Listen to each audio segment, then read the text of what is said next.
Кыргызстан жакын күндөрү дин боюнча жаңы мыйзамдуу болуп калышы мүмкүн. Буга чейин өлкөдө 17 жыл бою иштеп келген эски мыйзам мезгил талабына жооп бербей калды деген чакырыктар көбөйдү. Эгерде жаңы мыйзам кабыл алынып күчүнө кирсе, анда алот аймагында иш алып барып келген диний уюмдарга талаптар бир катар күчөйт. Мен ишенгим келет. Азаттык плюстун бүгүнкү темасы ушул. Кыргыз жаштарынын ишеними жана жаңы мыйзам долбоору тууралуу Азаттык плюс талкуусун баштайбыз.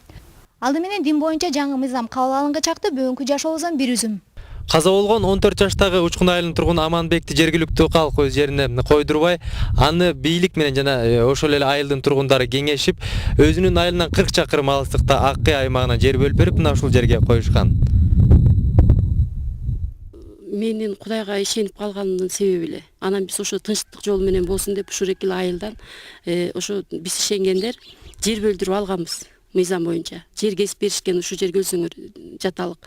Анан кийин ушул экиндей проблема болуп кетпесин деп. Анан ал жердин документи бар, акча төлөп алганбыз. Анан Ал жер кайсыл жерден? Ал жер ошо Муреке Мүрсөнүн үстү, тоонун этеги болот да, ушул экиндей жер.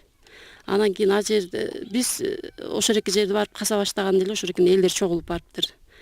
Кастырбайбыз бир жерге болбойт деп. Бир жерге үй түшөт, балдарыбызга чукул болуп калат экен деп. Анда мейли бөлөк жерден деле бергиле. Деп анан ошол экинтип чырылдашып немеге бардык, акимге.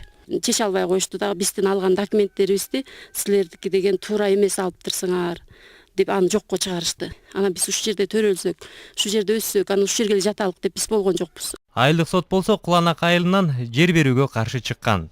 Эл ушундай чечти. Биз бул жерден жер бербейбиз. Каякта көрүп болсо шак көңүп койсун деп. Ушундан чыкты да. Ушу район боюнча алып келиптир, ушу жерге көрсөң бериш керек экен да. Мисна айыл өкмөтү ушуга макул болуп, токтом чыгарып жер берип коюптур. Анан момундай болгонду жок кылдырыш керек да. Только буга жанагы өкмөттүн алдындагы ден иштери боюнча Осмоналиев деген күнөөлүү. Ошол жазыптыр бияка, кат жазыптыр да, бергиле жерди деп. Элдер айтышты ошо Осмоналиевдин жери болсо алсын деп койду. Учкун айыл өкмөтүнүн чечими менен 2006-жылы салттуу эмес динди кармагандар үчүн жай бөлүнүп берилген. Бирок андан бери 2 жыл өтүп, бөлүнүп берилген жердин жанына турак жайлар курулуп калган. Эми бул маселени райондун, областтын деңгээлинде чечилди да. Себеби ал жерде отурган кишилердин ошол жанагынтип ар бир айылдан ушундай башка динге өткөндөрдөн сөөк жамандык болуп өлүк чыккан сайын ушундай чыр боло бербесин деген максат менен алар бир жерден жер бөлүп берди. Анан жер бөлүп бергенде жана дагы айтып өттүм, ошол жердин алыстыгы тигилерди канааттандырбай атат.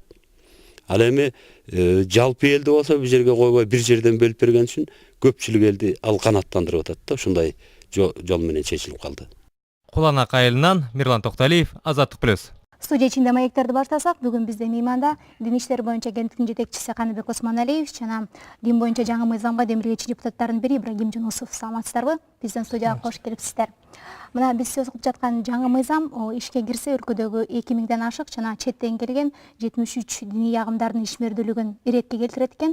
Бирок Каныбек мырза, сиз буга чейин айтып өттүңүз эле, өлкөдө иштеп жаткан азыркы эски мыйзам дин жаатындагы өлкөдөгү руханий коопсуздукту камсыздабай эле ага коркунуч келтирет деп. Анан ушуну негиздеп өтсөңүз, чечмелеп берсеңиз.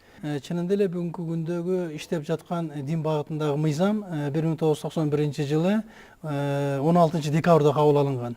Эгерде ошол жылдары биздин жаш Кыргызстан кандай абалда экендигин эске ала турган болсок, чынында эле ошол бүгүнкү күнүн талабына адекваттуу түрдө жооп бере турган мыйзам эмес да. Ошон үчүн биз ошо жогоруда сиз айткандай кээ бир тыянакка келүүгө аргасыз болуп атабыз. Ошо 17 жылдан бери ушул базалык деген статусу бар мыйзамга бир дагы өзгөртүү түзөтүүлөр киргизилген эмес. Көп нерселер, айрыкча бүгүнкү актуалдуу болгон нерселердин көбү мыйзамга кирбей эле калган. 1996-жылы президенттин жарлыгы менен убактылуу деген статус менен гана жобо бекитилген экен. Ошондо ошол диний баягындай миссионерлердин, чет элдик миссионерлердин укуктары жана милдеттери жөнүндө айтылган. Бирок эми анын статусу башка да. Ошондуктан бүгүнкү күндө бул жагынан чынында эле жаңы мыйзамдын жаңы редакциясынын зарылчылык экенине келип чыкты. Ушул жаңы мыйзам боюнча баягы диний уюм катары катталуу үчүн 200дөн ашык эмес жактоочулар болуш керек турбайбы? Мындан тышкары мыйзамга ылайык бир диний бирикме түзүш үчүн 10дон ашык диний уюмдар биригиш керек экен да. Анан мындан тышкары ал уюмдар Кыргызстанда 15 жылдан ашыгыраак мөөнөттө иш алып барышы керек шарт экен. Анан бул чектөөлөр өтө катаал эмес беле? Чектөөлөр жөнүндө биз мисалы үчүн дайыма кайсы законду киргизип аткан болсок, бир эле дин жөнүндө эмес. Кайсы законду кабыл алып аткан болсок, бул катуу болуп кетпедиби деген коркунуч бар да. Биз андайдан коркпошубуз керек. Чектөө, тартип баардык жерде туруш керек. Эгерде биз ушулардан буларга чектөөнү катуу коюп коелук деп талапты аркага кача турган болсок, анда биз законду вообще чыгарбай эле коюшубуз керек. Законду жазбай эле коюшубуз керек. Каныбек Осмоналиев өлкөдөгү диний азчылык өкүлдөрү эгер бул мыйзам кабыл алынса, алар биздин укуктарыбыз тебеленет деп нааразы болуп атышат да. Анан сиздин буга кандай жообуңуз бар? Биринчиден бир нече цифрларды келтиргим келет.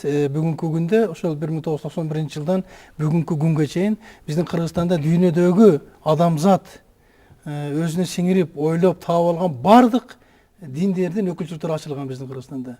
Официалдуу түрдө муну мен айта алам.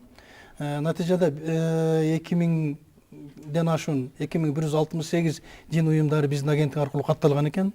Дин уюмдары 2168.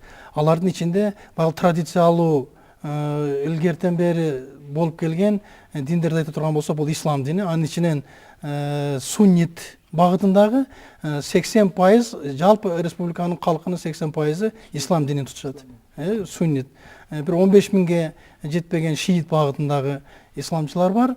Мындан сырткары 8-9% деп айтып жүрөбүз. Орус православдык багыттагы христиандык дин, андан калгандарынын баардыгы протестанттык багыттагы. Силердин учурунда 4-5